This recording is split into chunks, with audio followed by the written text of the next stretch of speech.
This is the Monza you know, but this is the real Temple of Speed.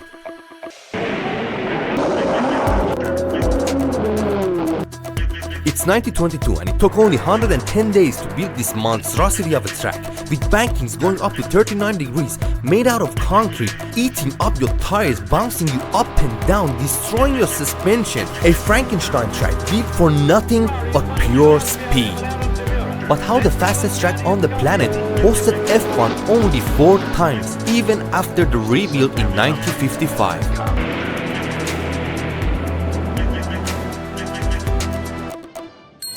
So, our journey takes us to a starting line. I took Niki Lauda's car. This is 1966, the game called Assetto Corsa. And let's have a slow lap around the OG Monza to see how much things changed and why actually this track doesn't suit F1 car, and it's a very bad and deadly idea to put actually F1 cars on this track. So, let's go. First thing you know, I got a manual car. So guys, my mic got cut off, so I had to do a voiceover for you guys. As you can see, we are at the straight that we are still using the current Monza. And we are arriving about a little bit further, and about here is the turn 1 and 2.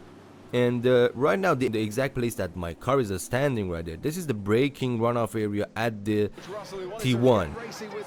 This is the place that Sebastian lost his brake, and yeah. So the braking area at the turn 1 is actually the part of the OG Monza. This is the OG straight, which goes straight to the big right-hander that we are arriving right here. As you can see, the things that are different, we do not have the gravel in the left side and we do not have the walls in the right side. I had to do a stop here, but we are arriving at the turn 4 a little bit further.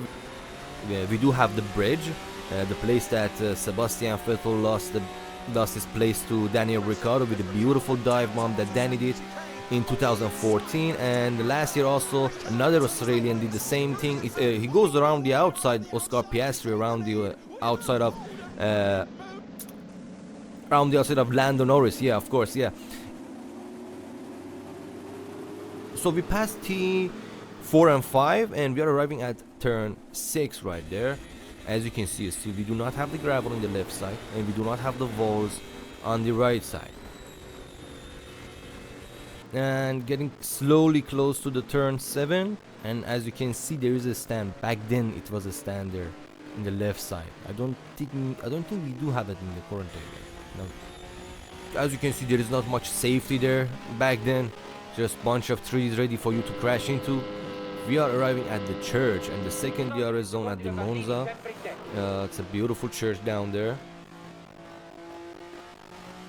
And that place over there, so many of you think this is a, I thought so. I thought this is a, before I knew the history of the Monza, I thought this is just a bridge, but this is not the bridge. This is the right-hander. This is the first banking right-hander at the Monza, and we are arriving at the Ascari chicane. We need to have a left, right, another left.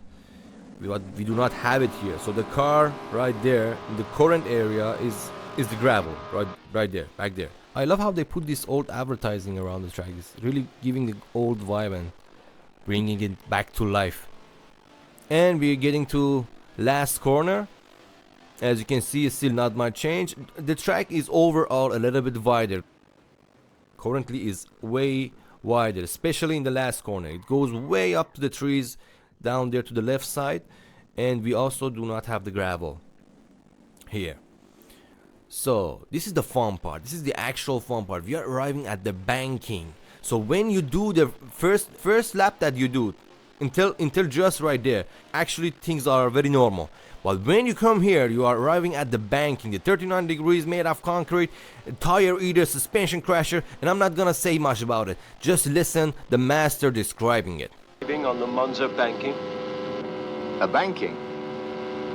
It's just so damn rough up there that the car flicks all over the place. We're never below 180, you know. And at that speed, your reactions can barely keep up with these sudden changes in direction. The trouble is, the high centrifugal forces push the car into the banking and use up all the suspension movement. So what you're driving becomes a car with no springs. It feels like you're getting a series of punches in the back. I hate it. I'm sick of pain. But it's what the car is suffering that really worries me. Because no matter how the car is set up, it bottoms at several places on both bankings. The underside of the car just comes crashing down onto the biggest bumps. Everything's shaking and banging all the time. Sometimes you could swear the whole thing's falling to bits. Well, something else that I found very difficult in this track is, imagine you coming in to change your tire, or you blow up your tire coming in to change your tire. Getting out of the pit box, you're starting on a low gear. When you come out of the pit box, you straight go to the banking, right? And you need to have one hand on the steering wheel, another on the shifter. That's another crazy thing about it. Just imagine, even if your car survived, not bottoming down, not getting a puncture or flying off the edges, even if you survive all of this, you will have a back pain for like next 2-3 weeks.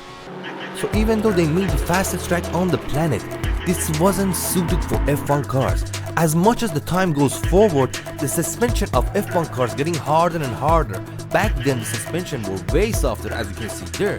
There is a lot of movement that allow the car to survive a little bit on that banking. But with the standards of F1 cars today's, we cannot put F1 cars on that kind of a banking. It will destroy the car even after one lap. And imagine, today's F1 cars, they are way faster. So I hope you guys enjoyed this video and learned a little bit more about history of Monza as I did. And wish you a good day, a good weekend, good afternoon, good morning, whenever you're watching this. See you soon.